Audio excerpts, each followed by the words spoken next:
네, 하나님 말씀을 보겠습니다. 하나님 말씀은 다니엘 4장 6절부터 12절까지입니다. 낭독해 드리겠습니다. 이러므로 내가 명령을 내려 바벨론의 모든 지혜자들을 내 앞으로 불러다가 그 꿈의 해석을 내게 알게 하라 하였더라. 그 때에 박수와 술객과 갈대술사와 점쟁이가 들어왔으므로 내가 그 꿈을 그들에게 말하였으나 그들이 그 해석을 내게 알려주지 못하였느니라. 8절입니다. 그 후에 다니엘이 내 앞에 들어왔으니 그는 내 신의 이름을 따라 벨드사살이라 이름한 자요. 그의 안에는 거룩한 신들의 영이 있는 자라.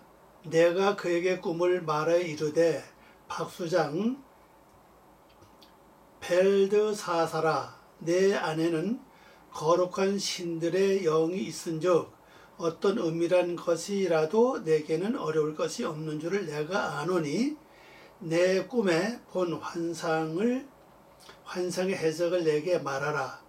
내가 침상에서 나의 머릿속으로 받은 환상이 이러하니라.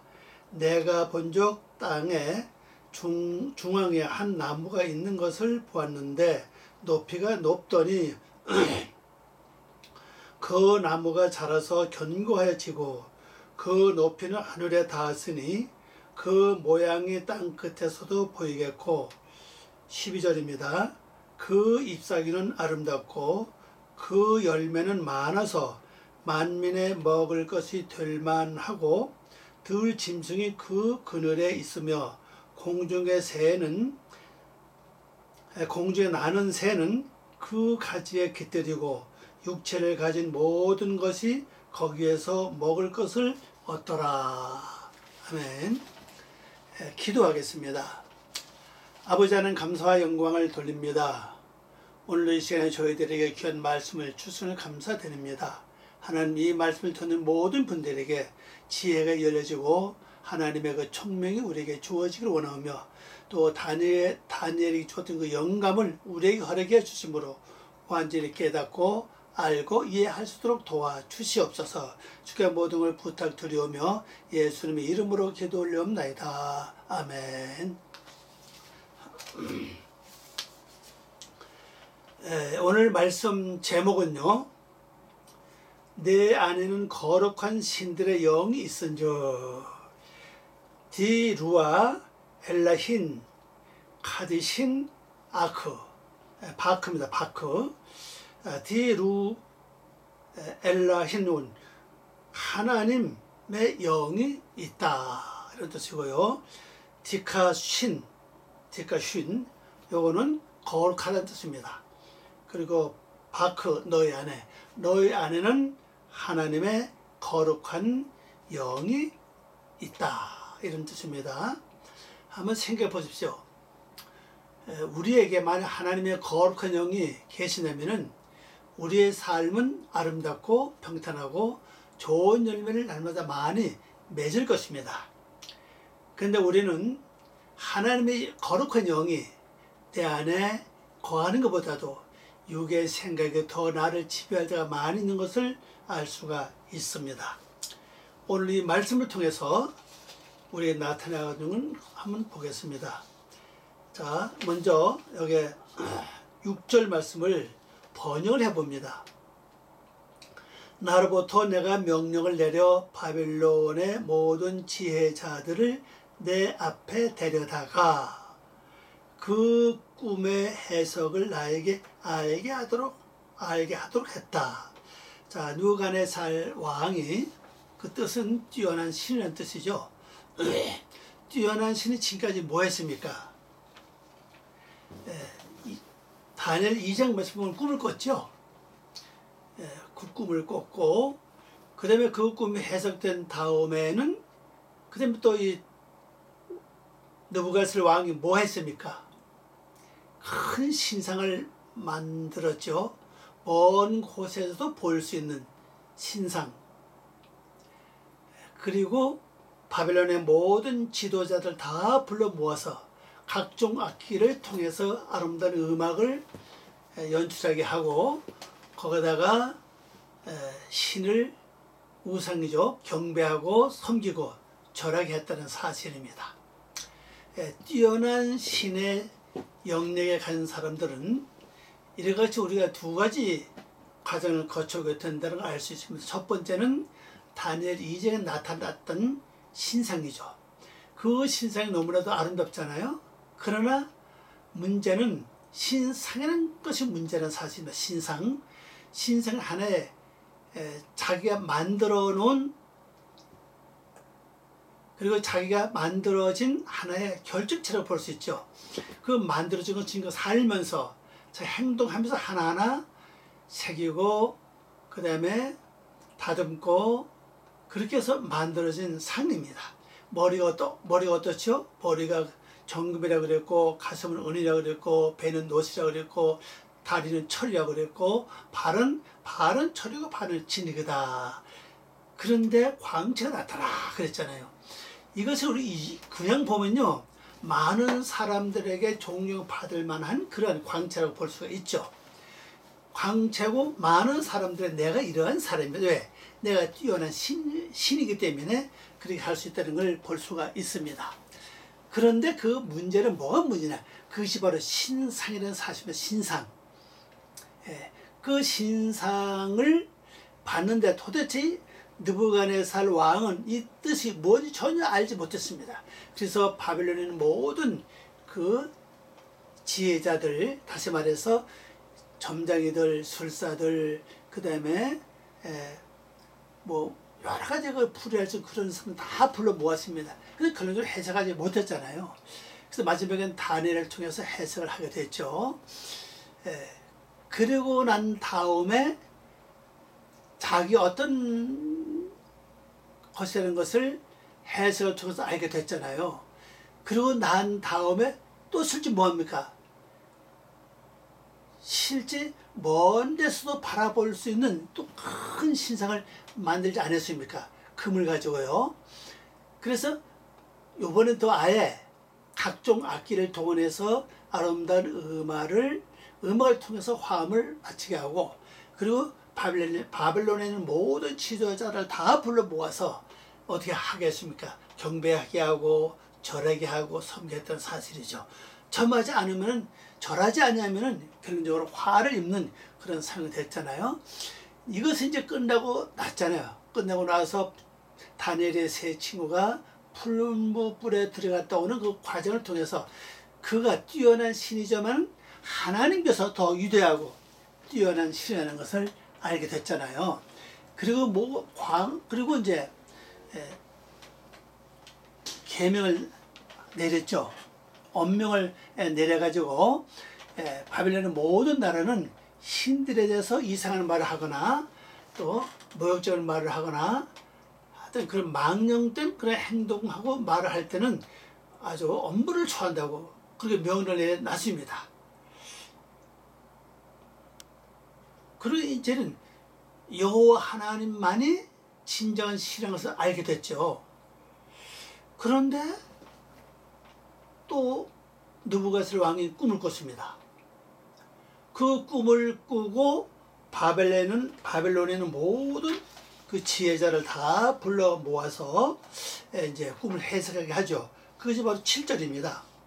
7절 우리 성경에 보면은 그때의 박수와 술객과 갈대아 술사와 점쟁이가 들어왔으므로 내가 그 꿈을 그들에게 말하였으나 그들이 그 해석을 내게 알려주지 못했느니라 그랬잖아요.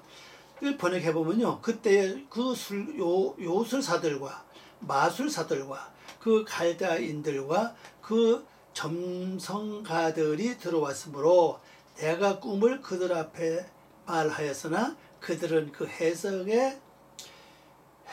그것의 해석을 나에게 알려주지 못했다 그랬습니다.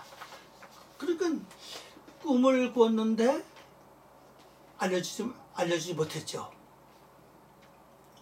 만약 어서 꿈을 꿨다면 새로운 꿈을 꾼 것을 해석한 사람이 있었다면 그 사람은 새로운 길이 열려질 수 있다고 볼 수 있죠. 그리고 우리가 창세기에서 나온 거 알 수 있잖아요. 요셉이가 꿈 해몽을 잘 해몽을 말미암아 그가 애굽에 있는 모든 사람들이 누리지 못했던 엄청난 부귀의 영광을 누리게 됐고, 결국 세계를 구원할 뿐 아니라 자기 가족을 구원할 수 있는 그런 위치까지 올라가게 됐다는 걸 알 수 있잖아요. 그래서 이건 왜 그러냐? 신령한 하나님의 영이 있으면, 또 거룩한 하나님의 영이 있으면 이게 가능하다는 사실이잖아요. 그런데 그 넓은 나라, 그 큰 바벨론 같은 나라에 참 거룩한 영, 그 신령한 영이 그것을 없었기 때문에 결론적으로 영전 이 꿈을 전혀 해석을 하지 못한 걸 알 수가 있습니다.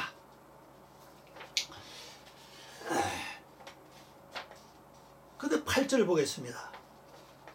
번역을 봅니다. 그 후에 다니엘이 나의 앞에 들어왔는데 그의 이름은 벨트샤자르이라. 이 뜻은요, 저희 생명을 지킨다는 뜻이에요. 벨트사자르. 이게 아람말, 갈대어로 말하면요, 벨드사살, 우리 성경 벨드사살도 있죠. 원어로 보면은 벨트 샤자르, 샤자르 이런 뜻입니다. 저희의 생명을 지켰다. 그럼 다니엘이 저희 생명을 지키기 앞에서 이미 시작이 됐잖아요. 왜냐하면 다니엘의 꿈 해석이 느부갓네살 왕의 마음도 편하게 했잖아요. 그리고 바벨론의 모든 술객들과 전배들을 다 살 수가 있었죠. 그러나 왕이 자기 행한 말한 대로 그들은 결국 죽여버렸죠. 그리고 다니엘 세 친구들 결국 살려낸 걸 알 수가 있잖아요. 그래서 저희 생명을 보존하고 살리는 역할이라는 뜻을 가졌죠. 근데 이라 나의 신의 이름을 따라 불렀고 그 안에는 하나님의 거룩한 영이 있는지라 그랬습니다. 우리 성경에서는 신들의 영이라고 번역이 되어 있어요. 이 단어는 그대로 엘로힘입니다. 히브리 엘로힘과 같아요. 근데 신들 하면, 신들로 번역하면 뭐가 문제가 되냐면 이게 자체가 복수잖아요. 그러면 거룩한 신들이 내 안에 많이 있다는 뜻이 돼요. 근데 엘로힘이라는 단어 자체도 복수 아닙니까? 근데 하나님이라고 번역하면은 이건 단순히 뭐 잘 소화할 수가 있고 이해될 수 있어요. 그래서 저는 신들로 번역 안 하고 저는 하나님으로 번역을 했습니다. 그래서 이 다니엘의 이 사람, 다시 말해서 갈대어로 말한다면은 벨트사자르라고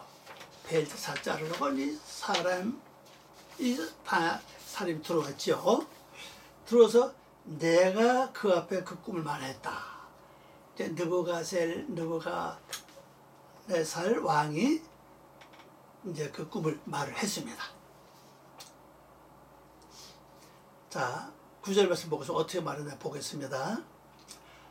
박수장 벨드사사라. 이 박수장이라는 한 이 말은요, 큰 신비라, 신비 해석자라는 뜻이에요. 쉽게 말하면 모든 점술가와 박수들, 술객들 이런 사람들의 지도자다. 그 우두머리라는 뜻이거든요. 근데 이 원어로 보면요, 큰 신비 해석자 벨드샤자르야, 내 안에는 거룩한 하나님의 영이 있는 줄 내가 안다. 이 어떻게 아는가 하면요, 다니엘 2장에서 그 꿈을 다니엘 해석했잖아요. 그래서 하나님의 영이, 거룩한 영이 그 안에 있는 것을 알게 됐고 알고 있다는 사실입니다. 그러므로 내 모든 비밀을 너에게는 어렵지 않다. 그러니까 너에게 하나님의 거룩한 영이 있기 때문에 너에게는 어떤 게 있어도 어렵지 않다. 자, 우리 한번 놓고 보겠습니다. 우리 자신도 마찬가지죠. 만일 저희 자신의 여러분 자신 속에 이런 하나님의 거룩한 영이 계시다면은 우리 이 세상 살다 어림이 없잖아요. 부족한 것도 없죠. 또 어려움이 아무것도 없잖아요. 왜? 하나님의 거룩한 영이 전부 다 해결해 주시니까 우리는 그 해결해 주신 데 따라 순종하면 되니까 완전히 아름다운 삶을 살 수가 있다고 볼 수가 있습니다. 그래서 너는 어렵지 않으니 내가 본 꿈의 환상을 그의 해석을 말하라. 자, 이제 꿈꾼 자초 지정을 설명합니다. 10절 말씀이에요. 우리 성경 보면 이렇습니다. 내가 침상에서 나의 머릿속으로 받은 환상이 이러니라.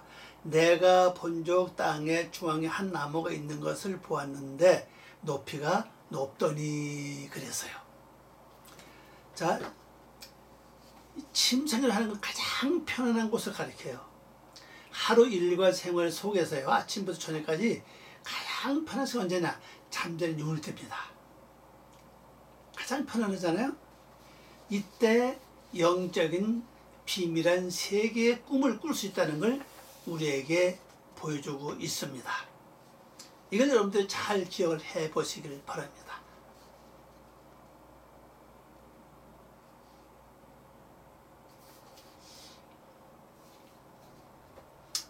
우리도 마찬가지죠.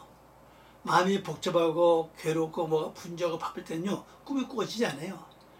그러나 내 영이 잠들어 들어서 평안할 때 바로 미지의 세계, 영적인 세계를 꿈을 꾸게 하는 것이 하나님의 섭리라는 걸 알 수가 있습니다.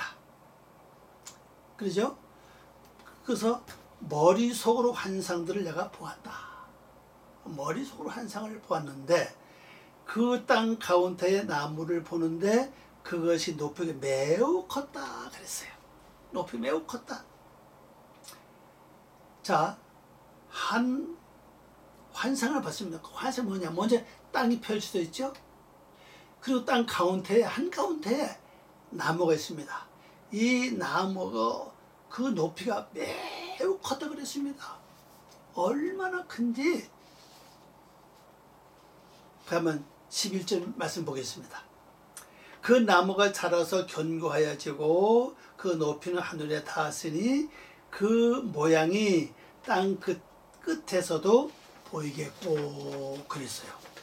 자, 우리 성경만 봐도 굉장히 크죠. 이 나무가 커서 어디까지 닿았습니까? 하늘까지 닿았어요.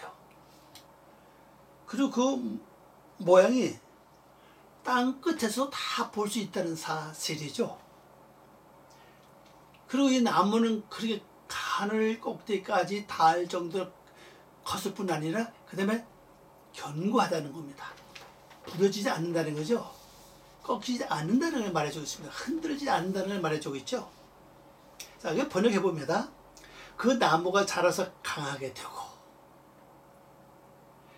그의 높이가 하늘에 닿아서 모든 땅 끝에서도 그 나무가 보였고 그랬어요. 보이겠다 그 말씀이죠. 이 나무가 자라나면서 강건해졌어요.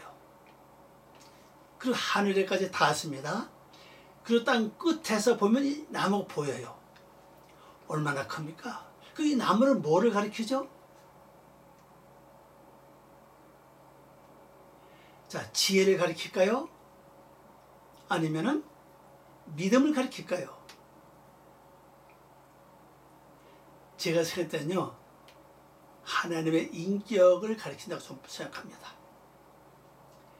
하나님의 성품인 하나님의 인격이 자라면 자랄수록 강건해지고, 그 다음에 하늘과 닿는 거죠. 하늘까지 닿는다는 뜻은 하나님과 내가 교통할 수 있다는 뜻이에요. 이 하늘까지 닿은 사건, 창세기 말씀 보면 야곱이 꿈을 꾸죠. 그 사닥다리가 하늘까지 닿았잖아요. 하늘과 사닥다리가 닿으니까 누가 오르내리라 했죠. 천사가 오르락 내리락 한 것을 봤습니다. 이 사닥다리는 하나님의 영계까지 올라갈 수 있는 어떤 단계를 설명하고 있죠. 왜? 사닥다리는 몇 개에서 뛰어넘을 수 없잖아요. 한 칸 한 칸 올라가야 돼요. 마찬가지로 이 느부갓네살 왕 꾼 꿈은요, 거기서 보는 이 나무는 어때요? 사닥다리와는 전혀 다른 겁니다. 완전 하늘과 닿았어요. 그러면 오늘 우리가 뭐가 하늘까지 닿을 수 있는 이게 되냐? 영역이요? 영역 기도 많이 하면 영역이 커질 수 있죠. 그러니까 하나님과는 교통하기 굉장히 어렵다고 봐요. 왜? 부분적인 가능하다고 생각합니다. 완전히 100% 하나님을 닮은 사람, 다시 말해서 하나님의 사람, 다른 말로 하면 신인 이렇게 볼 수가 있죠. 신인이 우뚝 선다면은 땅 끝에서 다 볼 수 있다고 생각합니다. 자, 육적으로 이 땅에 실제 이 대한민국 이 땅에 신인 곧 하나님이죠. 신인이 나타난다면은 세상 다 알게 된다는 사실입니다. 다 볼 수 있다고 저는 생각합니다.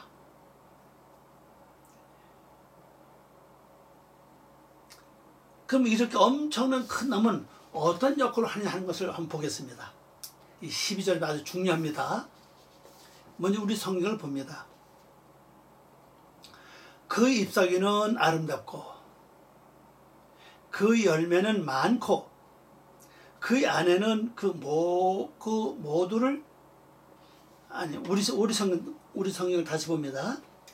그 잎사귀는 아름답고 그 열매는 많아서 만민의 먹을 것이 될만하고. 자, 보세요. 이 나무가 그리고 완전히 잎사귀 아름답다 그랬죠. 그럼 열매가 많아서 만민, 이 세상 모든 사람 다 먹을 만한 양식이 된다 그랬죠. 그러면 들 짐승이 그늘에 있다 그랬습니다. 그늘이 보호받는 거죠. 거기서 사는 겁니다. 공중에 나는 새는 그 가지에 깃들이고 공중에 나는 새는 그 가지에 집을 짓고 살아요. 육체를 가진 모든 것이 거기에서 먹을 것을 얻더라 그랬어요. 육체를 가진 사람은 사람을 가리키잖아요. 자, 그럼 여기 몇 가지입니까? 잎사귀죠. 그다음에 열매죠. 들짐승이 그늘에 그늘이 있습니다. 그 다음에 먹을 것을 얻을 수, 열매가 먹을 것을 얻을 수 있어요. 자, 이걸 번역해 봅니다. 그의 잎사귀는 아름답고 그의 열매는 많고. 자, 잎사귀 아름답다. 잎사귀는 뭘 말하죠? 실제 나무가 성장하고 자랄 수 있는 바로 잎사귀 역할입니다. 잎사귀가 태양을 받아들이고 잎사귀가 산소를 내뿜고 그 다음에 탄산가스를 다 들이마시고 끝을 다 하죠. 그리고 밑에서 물을 끌어올리고 영양분을 끌어올리는 걸 전부 다 이파리 역할이죠. 그럼 이게 아름답다는 건 뭡니까? 일을 열심히 한다는 뜻이에요. 그럼 영적인 일을 한다는 나무가 성장 가치가 가장 좋은 것은요, 이파리입니다. 나무가 아무리 크고 좋아도요, 잎이 떨어지면은 나무는 더 이상 일을 못해요. 성장을 하지 못하는 겁니다. 이 나무가 성장을 하고 자라기 위해서 잎이 아름다워야 된다는, 그 아름다운 게 뭡니까? 아름답던 것은 나무가, 이파리 일을 잘 한다는 뜻이에요. 그럼 나무는 언제 일을 하죠? 바람 불 때 이파리 흔들리죠? 그때 엄청난 일을 하는 겁니다. 그럼 영적으로 뭘 설명합니까? 자, 영적으로 나무는 하나님의 성품을 담는 인격체라고 설명했고, 하나님의 성품, 하나님 인격을 설명했고, 그럼 이 입장이 뭡니까? 내가 하나님 말씀 안에서 말씀대로 사는 겁니다. 말씀대로 사는 게 뭐겠어요? 내 생각을 다 배제하고 하나님의 뜻을 따라서 불철주야 생명을 다 바쳐서 고난과 어려움이 와도 끝까지 가지 말씀을 잘 지켜나가는 그런 삶을 살았다는 걸 우리가 이제 말해주고 있죠. 그게 하나님의 성품으로 나를 성장시킬 수 있는 가장 좋은 비법인 것입니다. 다른 방법 없습니다. 기본적으로 말한다면은 말씀 되새김, 기도하는 거, 말씀대로 움직이고 활동하는 거, 간단히 이렇게 설명하면 돼요, 그냥. 그리고 내 마음을 지키는 거죠. 생각과 마음과 뜻을 잘 관리를 해서 옳지 못한 것은 다 버리고 아니면 하나님께 드리고 진리에 맞고 하나님 뜻에 맞고 옳은 것이라면 꼭 행하고 지키는 그이 곧 믿음이고 신인 것입니다. 그래서 이 이파리는 삶을 가리킵니다. 삶 속에 다 있죠. 믿음도 있고 신앙도 있고 성경 읽는 것도 있고 되새김도 있고 기도도 있고 예배도 있고 찬양도 있고 전부 다 있습니다. 이런 삶을 통해서만이 나무가 잘 자랄 수 있고 다른 말로 한다면 하나님의 인격을 닮아갈 수 있는 좋은 방법이 된다는 것을 말해주고 있습니다. 그래서 이 나무는 아름답다 그랬습니다. 그럼 언제까지 아름다우냐? 나무가 하늘에 닿을 때까지예요. 또 그의 열매는 많다 그랬죠. 열매가 많은 게 뭐겠어요? 하나님의 성품의 모습이죠. 인자와 자비예요. 성령의 열매는 뭐 9가지 그건 성령의 열매고, 인격의 열매 뭡니까? 하나님의 모습입니다. 인자와 자비, 거룩, 영광, 진실, 참, 그런 걸 가리키고 있죠. 그래서 열매가 많아요.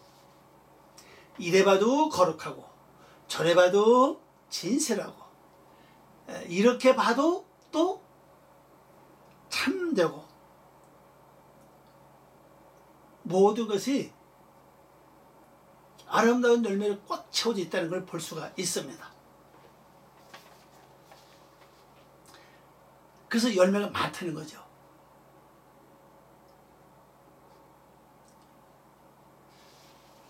그래서 하나님의 거룩이 철철차고 넘쳐요. 하나님 인자, 하나님의 공의, 하나님의 정의가 철철 차고 넘치는 그러한 모습이 될 수 있다는 걸 보여주고 있습니다. 또 그다음에 뭐죠? 그 안에는 그 나무를 가리키죠. 그 나무 안에는 모두를 위한 음식이 있고 그랬어요.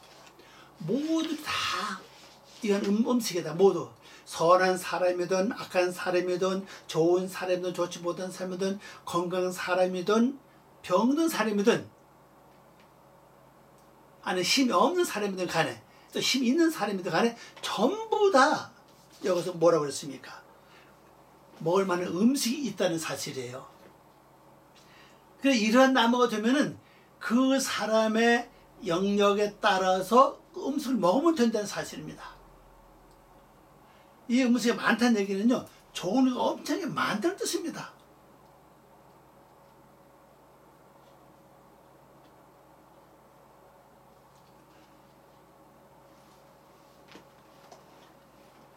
만약 내가 지금 속이 상하다, 속상하다. 그럼 이 나무를 보는 순간, 이 사람을 보는 순간에 내 속상 문제 해결받잖아요. 이미 음식을 먹은 거 아니겠어요? 그죠? 내가 뭔가 모르고 소망이 없다. 그런데 이 나무를 보는 순간에 소망이 생겨났습니다. 그 음식을 먹은 겁니다, 벌써. 이 열매는 어디서 나오겠어요? 그 사람의 성품과 말과 눈과 빛과 그 행동 하나하나를 다 통해서 이것이 나오게 된다는 걸 볼 수가 있습니다. 이게 완전한 하나님의 성품을 닮은 사람들의 결과라고 할 수가 있겠습니다. 또 그 다음에는 그 밑에 나무죠. 나무 밑에는 들 짐승이 그늘을 찾고 그랬어요. 나무가 크니까 그늘도 많죠. 들은 그대로 경적지입니다. 경적지.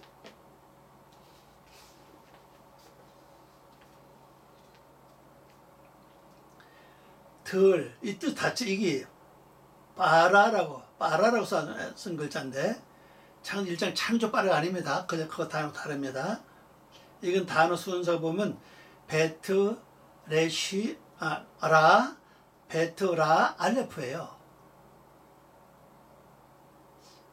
들, 밭, 전야 그런 뜻입니다.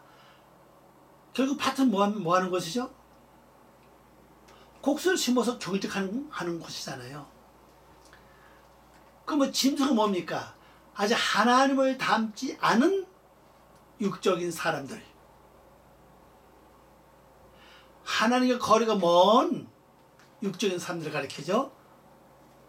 이 사람들이 육적인 사람들이 이 그늘에 와서 거하게 된다는 사실입니다. 거한다는 것은 이 그늘을 찾는다 이렇게 되어 있죠. 오늘은 찾는다 그랬습니다. 그늘을 찾다 이렇게 되어 있습니다. 타틀렐이라는 글자, 타틀렐이라는 글자인데요. 그늘을 찾다 그랬습니다. 자, 그늘 찾다는 얘기 뭡니까? 도움을 받고자 원한다는 뜻입니다. 왜? 내가 덜 짐승이니까. 내가 짐승을 경작을 해야 됩니다. 경작을 해야 내 자신이 되는데 어디 가서 갈 데가 없다는 사실이죠. 이 사람 쳐다보면 그 사람 쳐다보면 욕쓰기가 시가 다 있지. 이 사람 쳐다보면 그 사람도 전혀 아니지. 찾아볼 수 없다는 사실이죠. 이 나무가 이루어진 사람, 하나님의 완전한 성품을 닮은 사람들을 만나면 자연히 그에 가서 뭔가 내가 치료를 받고 고침을 받을 수 있다고 생각을 합니다. 예수님이 그랬었죠. 예수님은 줄 양식도 많을 뿐 아니라 들짐승이 거기에 됐다는 사실이죠. 그 들짐승 뭐겠어요? 병들고 보잘것도 없고 미련하고 어리석은 사람들, 약한 사람들, 눈 멀고 말 못하고 귀 먹고 절름머리들, 이런 사람들은 전부 다 쉽게 말하면 들짐승. 왜? 들짐승도 같아요. 왜? 뭔가 경작을 해서 고침을 받아야 되거든요. 내가 육체적으로 내가 건강하고 멀쩡하다 할지라도 마음적으로 정신적으로 우리 모두가 다 이러한 사람이라고 볼 수가 있습니다. 짐승은 같아요. 마음 쓰는 거 봐도 그렇고 말하는 거 봐도 그렇고 생각하는 거 봐도 그렇고 완전히 짐승과 다를 바가 없잖아요. 근데 만약 이런 사람이 나타난다면 어떻게 할 수 있겠습니까? 이런 사람이 나타나면 다 알게 된다는 뜻입니다. 왜? 먼 땅에서도 땅 끝에서도 이 나무를 볼 수 있기 때문에 그래요. 내가 지금 고통 중에 있다, 연약한 중에 있다, 몹시 아프다, 뭐 병들었다, 이럴 때 만약 이 사람이 나타난다면 자연히 알게 된다는 뜻입니다. 그건 지금 지금 시대는 더하죠. 인터넷 시대이기 때문에 땅 끝에서도 다 알 수 있다는 사실을 더군다나 쉽잖아요, 그죠?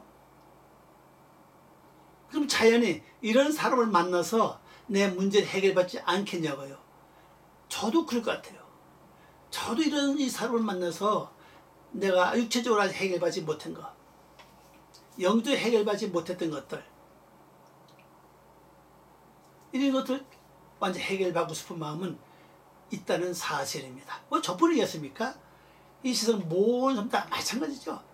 겉으로 보면 다 멀쩡하고 겉으로 보면 다 씩씩해 보이는데 실제 속에 들어가 보면은 뭔가 한두 가지는 다 가지고 있다는 사실이에요. 그 문제들을 해결해야 되는데 육체의 문제든 가정의 문제든 경제의 문제든 여러 가지 문제들을 다 해결해야 돼요. 바로 이 그늘에 가면은 이 그늘을 찾길 원한다는 사실이죠. 보호받길 원한다는 사실입니다. 보호받길 원한다. 다 그렇잖아요. 이런 일을 당했을 때 모든 사람 다 함께 가서 보호받기를 원하는 건 기본 사실이라는 것을 알 수가 있습니다. 또 그 다음에 그의 가지들에는 하늘의 새들이 있고 그랬어. 새들이 살고. 자, 가지도 뭐합니까? 하늘의 새가, 꼭 이 새는 그냥 새라고 안 하고 꼭 하늘의 새라고 표현하고 있습니다. 하늘이라는 뜻은 높다는 뜻이에요. 새는 영적인 것을, 영적인 상태를 말해주고 있습니다. 지금 뭐 영계죠, 영계. 자, 우리 이 땅에 살아도요, 조금씩은 영적인 문제를 가지고 있어요. 그게 뭡니까? 꿈을 꾸기도 하고, 어떤 환상을 보기도 하고, 그렇잖아요. 다 영적인 사람이에요. 근데 우리 육의 세력이 너무 강하다 보니까 그것이 제 기능을 발휘하지 못해서 우리가 이렇게 사는 것이 실제는 조금 다 있어요. 근데 우리가 땅의 것만 알기 원하는 게 아니라 하나님의 세계, 영계의 세계에 대해서 완전히 우리는 알기 원하고 있다는 사실입니다. 그래서 이 나무를 만나면은 거기다가 완전히 집을 짓고 살 수 있다는 뜻이거든요. 다시 말하면 인생의 모든 문제를, 영계의 모든 문제를 해결받을 수 있다는 뜻입니다. 해결받을 수 있다.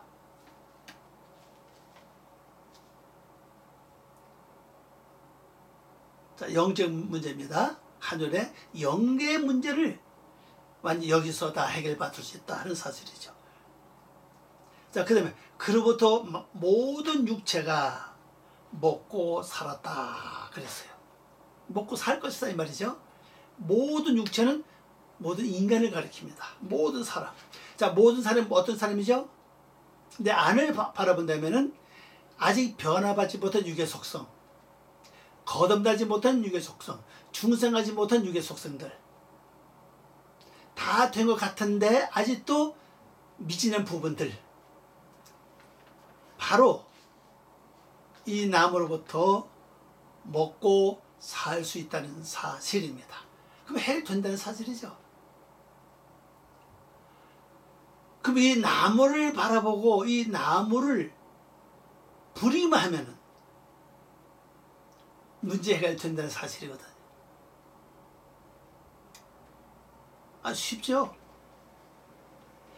자, 그러면 내 안에 이러한 하나님의 성품을 100% 닮은 인격체가 형성된다면 내 속에 있는 육의 세력들, 아직도 변화하지 못해서 저 땅끝까지, 땅끝이 어디입니까? 내 속에 있는 지옥이죠.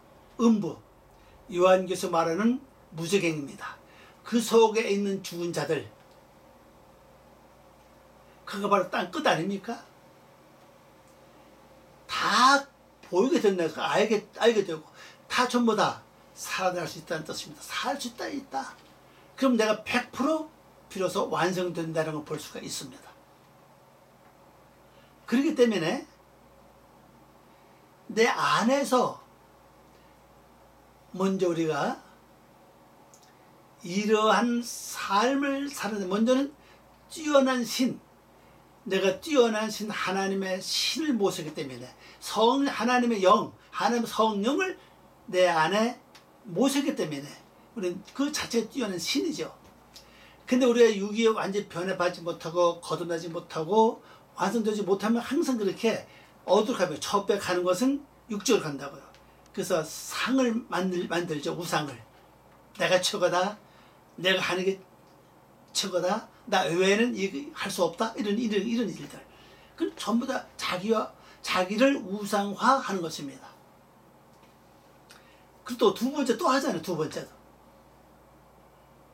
큰 신상을 지어가지고 바빌론의 모든 지도의 자들 다 모아놓고 경배하게 하고 절하게 했던 사건. 이렇게 이 과정을 거쳐가는 겁니다. 이 다니엘 자체는 느부갓네살 왕을 통해서 영적인 하나님의 성품을 닮아가는 과정을 한 가정 두 가지 거쳐가는 걸 건너갈 수 있는 것을 말해주고 있고, 거기서 다니엘의 역할과 제 친구의 역할을 통해서 우리 영적 어떻게 살아가야 될 것을 접목시키고 있다는 것을 볼 수 있습니다. 접목시켰죠.